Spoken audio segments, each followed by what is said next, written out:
Welcome back. Right now, it's my distinct honor to speak with author, in fact, best-selling author Johnny Christmas, all about his new book, Swim Team. This is a middle grade novel. It's a graphic novel. Incredible writing, incredible illustrations. Really looking forward to talking to Johnny, not only about this, but about his past writings, his best-selling works, and more. Johnny, thanks for being here today. Christine, thanks so much for having me. So before we dive into Swim Team, tell me a little bit about some of your previous writings and what got you into wanting to write and also draw and illustrate to begin with. Well, some of my previous works were I did a sci-fi series called Tartarus, which was this wonderful, fantastic, futuristic Star Wars type adventure within the framework of Greek mythological storytelling. Did one called Firebug, which was about a volcano goddess. And I would say what got me into drawing and storytelling was basically that I didn't stop. A lot of young people, many of us, when we're young, we draw and we write and we do these stories. But the only difference is that some of us stop at a certain age. We find other hobbies or interests, and some of us don't. And that's basically the main difference between me and most of us in terms of being a professional storyteller. And some of your previous works, I know you had the opportunity to work with Margaret Atwood, so incredible experience, I'm sure, but they seem to be a little bit different in theme and scope from Swim Team. Tell me about how those previous projects led to this one. Sure. Yeah, I worked with Margaret Atwood on a series called Angel Catbird, which was a very fun golden age of comics type cat puns and superhero adventures, which was really, really fun. And she's a wonderful person to work with.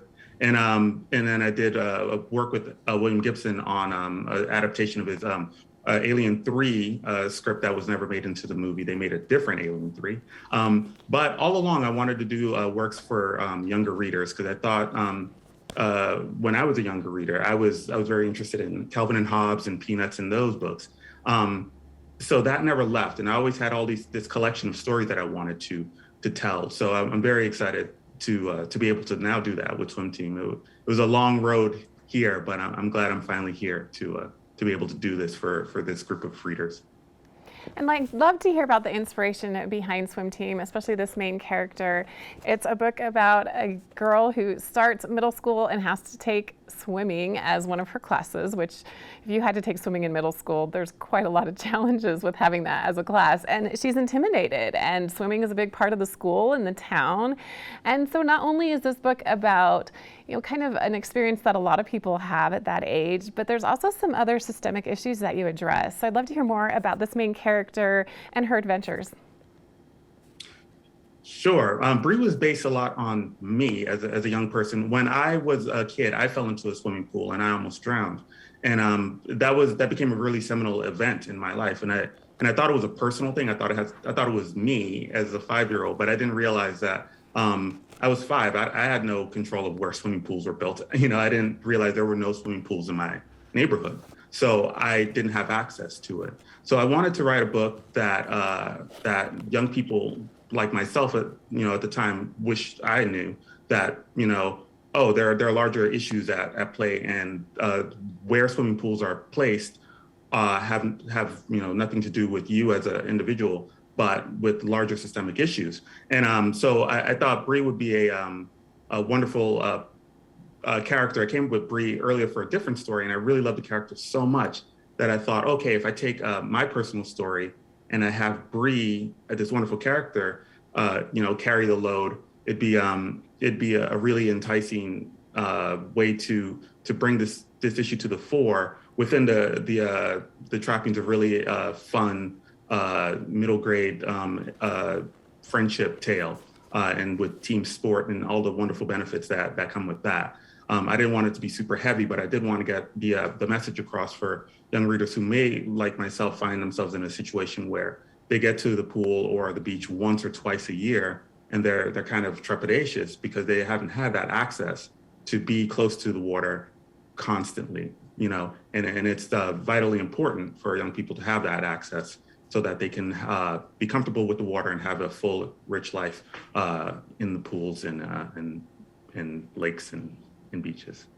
And tell me a little bit more about the systemic issues that you do address in this book. I know it's all about confidence, and people will read that. They'll be able to relate to the situation and just feel connected and feel confident that everyone has these struggles and worries about these kind of things in middle school. Things like having to prove something to someone or feeling intimidated and being new. But then also, as we mentioned, these bigger systemic issues. Tell me a little bit more about that, because it's more than just not being able to go to the beach. It's a big issue in many communities, especially in Black communities, of swimming and learning to swim. Yeah, in many Black communities, they're starting, when the public pool system started in America, it was pretty much open to all. But then when the community started to, Black communities started to become more Black, and white residents started to move out, the swimming pools that were in those communities started to either be shut down or become private pools or sent away. So you would have, I live in Vancouver, BC right now, and you could throw a rock and hit a pool. But in Miami, where I grew up, I couldn't tell you where the nearest pool was. So that had a ripple effect across generations, because parents who don't know how to swim are less likely to have children who know how to swim. So you have, this great swimming culture that little by little is weaned away. In the book, I use a motif of a jigsaw puzzle, and that if you start pulling the pieces out of a puzzle, little by little, you don't really have the mosaic anymore. So these issues have that effect, but little by little, with more access, we can put all our youngsters back into that puzzle, and they can be part of a swimming culture again. So I really wanted to address that in the book and do it in a way that was very accessible, but really shine a light on some of these larger issues, because they're quite important, because it's a matter of life and death. Black youngsters, for instance, are 8 times more likely to drown in a swimming pool than their white friends, and that's something that we can do something about. So I think it's important that we do. And you mentioned this is a collection, so does that mean that there'll be more books and more installments? For now, it's just one, and I'll see what the response is. That's a good question. I've been thinking about it more lately, but for right now, I wanted to just kind of stand alone as its own thing and tell some more tales that I'm really excited to tell. But for right now, Swim Team's a one and done for now. We'll see. Well, it's an incredible book. I highly recommend it to everyone, not just middle grade readers, but to everyone. Beautiful illustrations, great themes, and something that everyone will relate to. You can head to harpercollins.com to get more information about Swim Team, and you can find this book where books are sold. And thank you so much, author Johnny Christmas, for joining us today. We'll be back with more here on Mountain Connections right after this.